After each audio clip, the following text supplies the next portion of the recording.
नमस्कार विद्यार्थी मित्रांनो, स्वागत आहे तुमचं आपल्या जीडीसीए कॉलेज या चॅनलमध्ये. तर आजचा जो व्हिडिओ आहे तो थोडासा इम्पॉर्टंट आहे. सेल्फ रिडेव्हलपमेंट याबद्दल आहे. तर हा काय आहे प्रकार हे समजून घेऊया. थोडंसं एक 2-3 मिनिटांमध्ये आपण थोडासा आढावा घेऊ. डिटेल आपण व्हिडिओ बनवूया त्याच्यावरती. पण हा काय विषय आहे, कशा प्रकारे असतं ते आपण थोडंसं बघूया. कारण यामध्ये सेल्फ रिडेव्हलपमेंट मध्ये ज्या काही गृहनिर्माण सोसायटी त्यांचं काम कसं असू शकतं किंवा काय गोष्टी आहेत त्या सर्व आज आपण या व्हिडिओमध्ये जाणून घेऊया. तर चला तर मग सुरू करूया. ध्येय नवीन समोर दिसतंय, बँकिंगचं स्वप्न पूर्ण होणार. जीडीसीए ची साथ जिंकायची ही वाट, यशाची गॅरंटी आता सुरुवात. जीडीसीए कॉलेज हो भविष्य उज्ज्वल, जीडीसीए कॉलेज मिळणार यश. सहकार आणि बँकिंग करिअर घडवा खास. जीडीसीए कॉलेज देते यशाचा विश्वास. तर विद्यार्थी मित्रांनो, मागील काही दिवसांमध्ये आपण पाहिलं असेल की सेल्फ रिडेव्हलपमेंट या संकल्पनेबद्दल. ही संकल्पना जी आहे काय आहे, ऍक्च्युली कसं आहे की जे बिल्डर्स असतात त्या बिल्डरची आता गरज भासणार नाही कुठल्याच प्रकारे किंवा कुठल्याच जी रिडेव्हलपमेंटला जातात सोसायटी त्याच्यासाठी. कारण त्याचं कारण असं आहे की सेल्फ रिडेव्हलपमेंट हा एक मोठा नियम म्हणू शकतो किंवा मोठा उपक्रम राबवलेला, ज्याच्यामध्ये आपण मराठीमध्ये पुनर्विकास असं म्हणतो.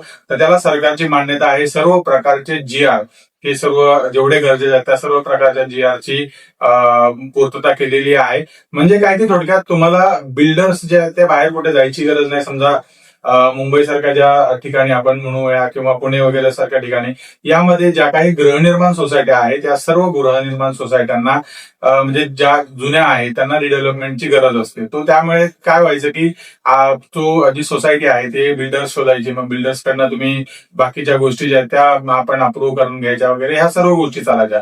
पण आता काही त्याची गरज लागत नाही, कारण सोसायटीचे सदस्य आहेत किंवा ते सोसायटीच ठरवू शकते की आपल्याला डायरेक्ट जो कॉन्ट्रॅक्टर आहे त्याकडे जाऊन आपण डायरेक्ट रिडेव्हलपमेंट करू शकतो. या पद्धतीने बिल्डरकडे जायची गरज लागणार नाही.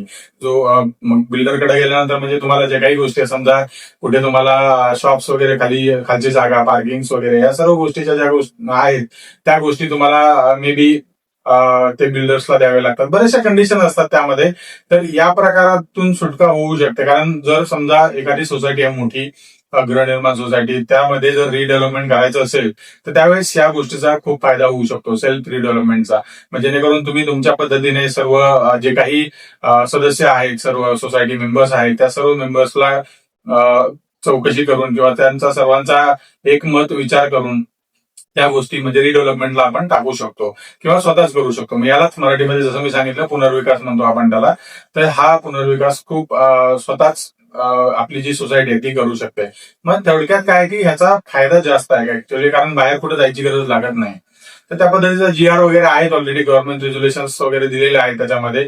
तुम्ही ते गुगलवरती पण बघू शकता किंवा महाराष्ट्र जे आपली जी वेबसाईट आहे सरकारची, महाराष्ट्र आपले सरकार, त्याच्यामध्ये सुद्धा दिलेले आहे. त्यामुळे तो खूप मोठा फायदा होऊ शकतो. आता हे सध्या जे आहेत मुंबईमधल्या ज्या सोसायट्या आहेत त्यामध्ये पण चालू आहे आणि बाकी ज्या आता काही सोसायटी आहेत पुण्यामधल्या, पण तिथे करतात नाही करतात माहित नाही आता या गोष्टी. पण ज्या सोसायटीमधल्या ज्या जो कार्पेट एरिया आहे किंवा जो आपण त्यांना ऍडिशनल मिळतो, जर सेल्फ रिडेव्हलपमेंट मध्ये जर गेलो आपण तर त्यामध्ये एक 10% आसपास जो carpet area, additional carpet area मिळतो.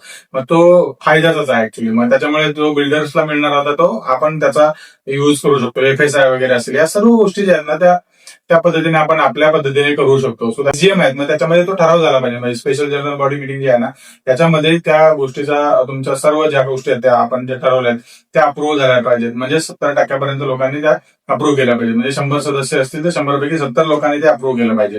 तो जो प्लॅन आहे किंवा तुमचा जो प्लॅन आहे तो जो सर्व सदस्यांनी मिळून केलेला आहे तर त्या पद्धतीमध्ये करता येऊ शकतं. सो त्यामध्ये कसं आहे की सेल्फ रिडेव्हलपमेंट जी असते ना ती रिस्की असू शकते का, तर काही प्रमाणात कसं असतं की डिपेंड असते ऍक्च्युली. जर सोसायटी तुमची चांगली स्ट्रॉंग असेल, फायनान्शियली स्टेबल असेल तर त्या पद्धतीमध्ये काही गरज भासत नाही. एवढं काही म्हणजे रिस्क नसते त्याच्यामध्ये. पण कारण कसं आहे, तुम्ही जर चांगला प्रोफेशनल कन्सल्टंट नेमला, एखादा बिल्डर नाही पण प्रोफेशनल जो कन्सल्टंट असतो तो जर नेमला तर तो तुम्हाला व्यवस्थित गाईड करू शकतो सगळ्या पद्धतीने, किंवा तुम्ही फ्लोअर प्लॅन बनवू शकता त्या जो इंजिनियर असेल त्याच्याकडनं, तर कॉन्ट्रॅक्टर हायर करून डायरेक्ट तुम्ही स्वतःही बनवू शकता. सो तो एक बेटर फायदा आहे, ज्यामध्ये म्हणजे थोडक्यात रिस्क हळूहळू कमी होईल. असणारच आहे रिस्क त्याच्यामध्ये, पण हळूहळू कमी होईल.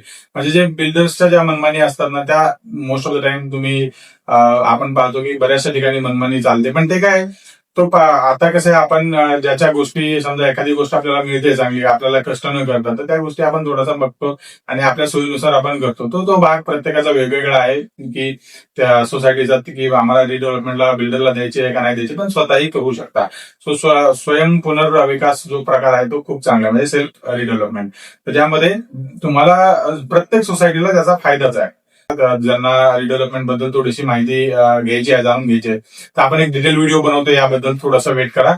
एक फक्त इन्फॉर्मेटिव्ह व्हिडिओ आहे, याच्याबद्दलही थोडासा डिटेल व्हिडिओ आपण बनवूया. तर समजा तुम्हाला सेल्फ रिडेव्हलपमेंट बद्दल जर विचारला गेला, शॉर्ट नोट्स मध्ये लिहा. जर समजा या वर्षी आला तर तुम्हाला हे माहीत असणं गरजेचं आहे. सेल्फ रिडेव्हलपमेंट म्हणजे काय ते तुम्ही मराठीमध्ये लिहा किंवा इंग्रजी भाषेमध्ये त्याचं भाषांतर करून लिहू शकता, काही प्रॉब्लेम येत नाही.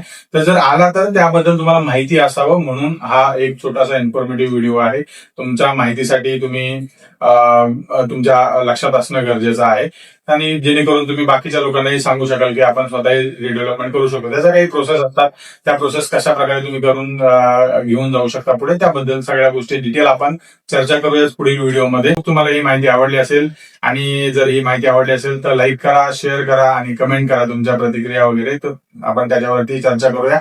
आणि अधिक माहितीसाठी आपल्या जीडीसीए कॉलेज या चॅनलला सबस्क्राईब करा. तर भेटूया पुढील व्हिडिओमध्ये अधिक माहितीसह नवीन विषयाबद्दल. तोपर्यंत नमस्कार.